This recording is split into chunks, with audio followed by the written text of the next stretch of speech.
গাইবান্ধার গোবিন্দগঞ্জে পুকুর থেকে ধলু শেখ নামের এক অন্ধ ভিক্ষুকের ভাসমান মরদেহ উদ্ধার করা হয়েছে। বিস্তারিত দেখুন গোবিন্দগঞ্জ উপজেলা প্রতিনিধি নুর আলম সিদ্দিকের তথ্যচিত্রে।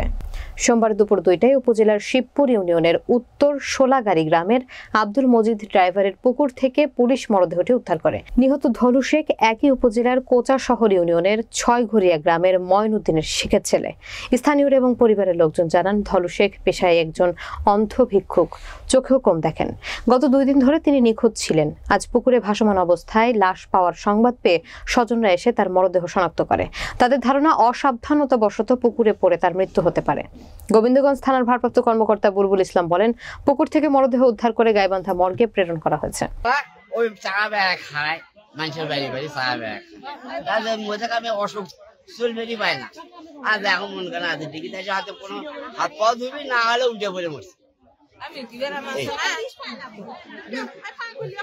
পাগলাই বাবা,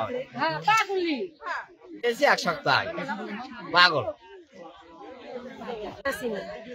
আমাকে পাড়াপড়শি হিসেবে আমাকে চাচা তো, তাহলে সেদিকে আমি ভাত খিলে চাউল দিছি, চাউলটা গা পাওয়া শুতে বাড়ি মুখে দিয়ে এটা কোন বাড়ি মুখে যাওয়া রাখো, তুমি আর বেড়ান করার করে পাবা না, তাকে নিয়ে চলে গেল। দুই চোখেই কম ঠিক পায়, কিন্তু পাগল মানুষ যখন দিদি বাইরে হয় চলে যায়।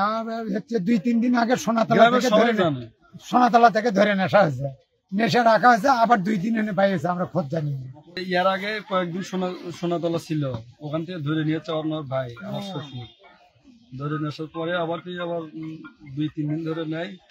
আজকে আমি কিছুক্ষণ আগে শুনলাম যে এখানে মারা গেছে। আমার একদম ফোনটা বললো যে এখানে একটা লাশ পাওয়া গেছে। আজকে এসে দেখি যে আমার প্রায় সবাই জানে, ওরা গুণতলায় গেলে সবাই বলবি যে কিভাবে উনি চলে।